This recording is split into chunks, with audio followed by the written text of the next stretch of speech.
Tem três que o senhor fala, não, essas aqui são minhas, vamos supor, as minhas favoritas, né? Que eu não.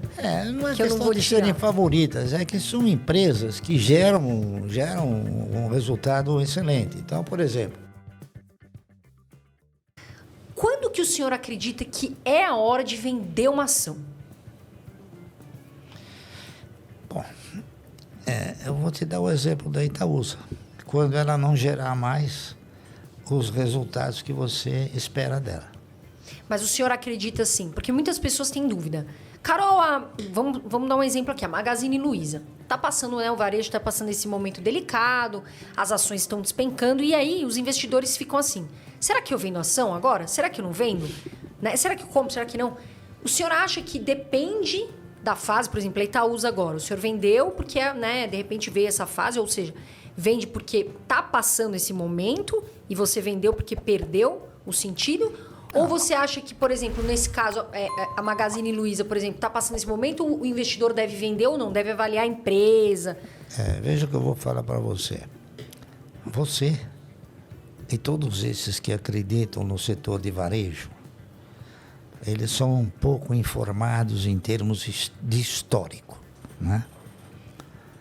As empresas de varejo, pelo menos umas 40, quebraram. E as próximas quebrarão. Tá certo? Magazine Luiza, um dia vai quebrar. Eu não sei quando, mas ela vai quebrar. Tá entendendo? Eu não sou profeta. Estou falando em termos de histórico.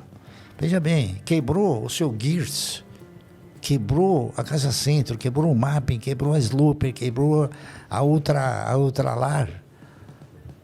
Quebrou, e mais que eu já nem me lembro, né?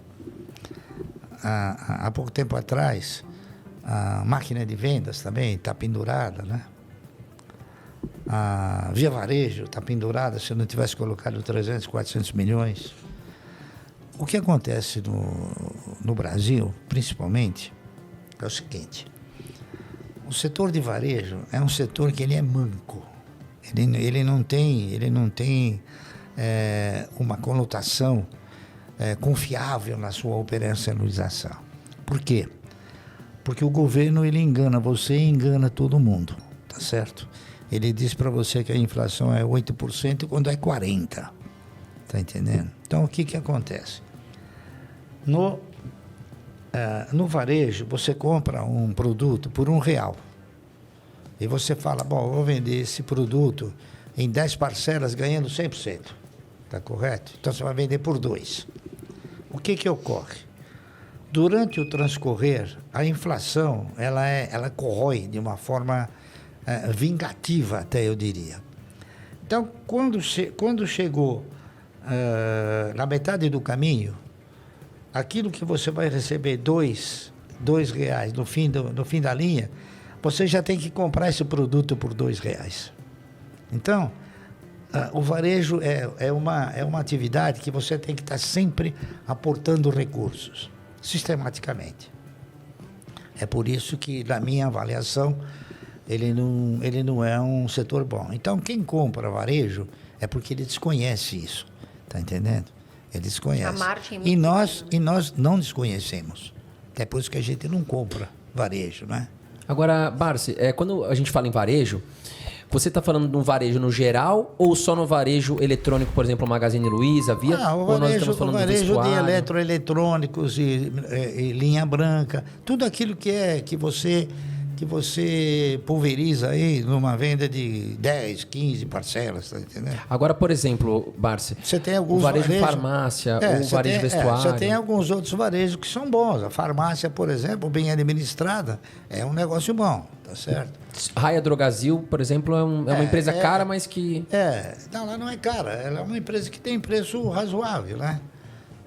Agora, não adianta você também congestionar. Por exemplo, há pouco tempo atrás, o Grupo Ultra, assim, a gente teve a oportunidade de falar, eu acho que vocês estão fazendo um mau investimento. Mas eles compraram um conjunto de empresas chamada Extra Farma. É isso? E eles venderam. Porque eles não têm expertise. Você precisa ter expertise naquilo que você faz. E dificilmente alguém vai ter uma expertise melhor do que a Drogasil. Tá entendendo? Barsi, quais são 3 empresas que o senhor não tira da carteira. Desde que o senhor começou a investir, o senhor pretende ficar com elas até o final? Bom, todas as minhas empresas eu não tiro da carteira enquanto ela não chega na situação que chegou a Itaúsa. Tem 3 que o senhor fala, não, essas aqui são minhas, vamos supor, as minhas favoritas, né? Que eu não Não é que eu não questão vou de tirar. serem favoritas, é que são empresas que geram um resultado excelente. Então, por exemplo, a Klabin é uma delas, não é isso? Você tem ideia de quantos anos tem a Klabin? Muitos anos, né? Mas dá um chute.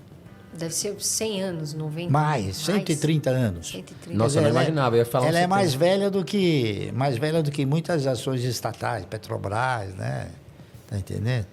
E é uma empresa que se mantém diante de uma estrutura extremamente bem configurada, entende?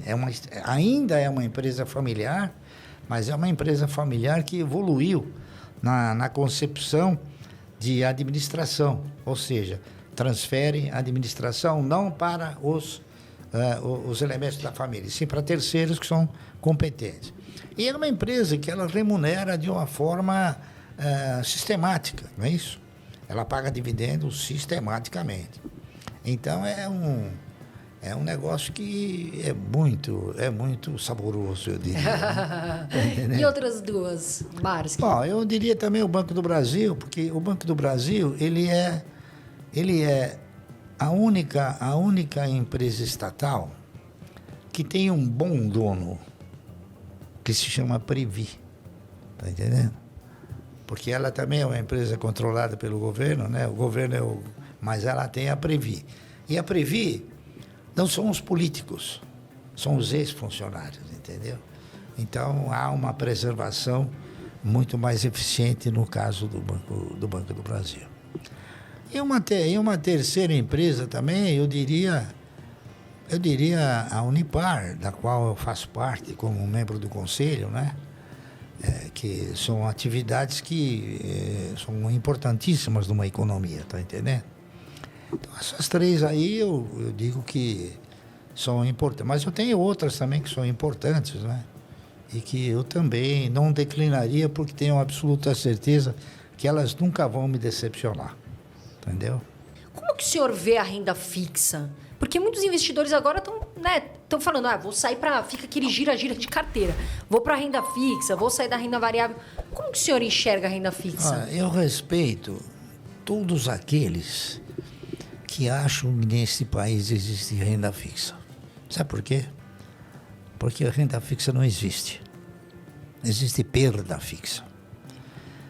Se você for fazer uma avaliação correta do seu poder de compra entre dia 2 de janeiro e 30 de dezembro, você vai ver que o seu poder de compra, a perda desse poder de compra, é no mínimo 2 vezes superior àquilo que a renda te oferece. Então, vamos supor, você aplica no dia 2 de janeiro numa renda fixa. No fim do ano, você vai ganhar 10%, 12%. Só que você perdeu 24%. Entendeu? Então, não tem renda fixa. Você mal consegue reajustar o dinheiro. Enquanto que nas ações você tem essa possibilidade. E é uma pena que o brasileiro, né, muitos brasileiros que não sabem como começar, estejam com o dinheiro ainda muito na poupança, né? Poupança. Infelizmente, nosso país é o que é. Tá entendendo? E o brasileiro, ele é sempre atemorizado pelo banqueiro, né? Fala, não compra ações que você vai perder, né? Mal sabe ele que ele perde na renda fixa. E tem um negócio interessante até de se comentar, né? Quando o Collor, ele assumiu o governo, a primeira coisa que ele fez foi mudar o padrão monetário, né? Ao mudar o padrão monetário, ele tirou o cruzado e instituiu novamente o cruzeiro. O que ele fez? Ele encurralou todas as aplicações, menos as ações. Então, para quem diga que as ações não têm garantia, elas têm uma garantia maior do que a poupança e uma segurança ainda mais intensa. Você falou tudo. Eu, por exemplo, não fui afetado. Eu tinha ações, fiquei com as ações, estou com elas até hoje, ganhando, tá entendendo? E teve muita gente que perdeu dinheiro. É verdade. Infelizmente, o brasileiro é muito seduzido pelos banqueiros, né? Se a gente pegar as ações dos bancos, né, Barsi? Sei lá, vamos colocar aí 10 anos para cá, 20 anos para cá, super se valorizaram, né? Em comparação com a poupança, não tem nem comparativo. Mas quando o brasileiro ia no banco, enfim, até hoje, era oferecido para ele produtos ruins como a poupança, né? Ninguém oferecia, vem ser meu sócio, compra uma ação aqui do Itaú ou uma ação do Bradesco, né? Isso Exatamente. é bem Vem claro. ser meu doador, não meu sócio. Exatamente. Vem ser meu doador, vem financiar a minha empresa, né? Agora, Barsi, a gente viu uma declaração também que o senhor critica muito a questão de aluguel de ações. Queria que você explicasse um pouco sobre o que é o aluguel de ações e o porquê isso é algo ruim para o mercado. Bom, um país, quando ele opta por ter um mercado de valores, ele, claro, vai ter que ter uma bolsa de valores, não é isso? Essa bolsa de valores, ela tem que disponibilizar o quê? Um recinto onde, nesse recinto, se entreponham as forças de compra e venda, tá certo? Então, a única maneira que você tem de fazer com que o preço seja um preço real, seja você deixar as forças se degladiarem entre si. A partir do momento que você permite que alguém alugue uma quantidade exorbitante de ações e venda, esse mercado ele não tem estrutura para suportar isso. Então ele acaba sendo o quê? Ele acaba sendo uma pressão desordenada que gera o quê? Que gera um preço fora de condições normais. Tá certo? Então, a condição dos preços de todas as ações que são locadas, elas são irreais. Entendeu? Então, isso é uma coisa que a gente analisa. Então, eu digo o seguinte: a locação de ações, ela acaba se convertendo num estelionato. Por quê? Porque se você aluga uma casa, você não pode vender. Porque se você vender, você está praticando um estelionato. Se você aluga um veículo, você também não pode vender, senão você estará praticando um estelionato. Da mesma maneira que se você alugar um equipamento industrial ou um equipamento agrícola, você também não pode vender. Veja o que acontece. Você, eu e todas as pessoas físicas que compram uma ação e obtêm um resultado, eles são obrigados a pagar 15% sobre esse resultado. Tá certo? Os fundos não pagam. Sabia disso? Não sabia. Os fundos, eles compram, vendem, vai miséria, e não paga.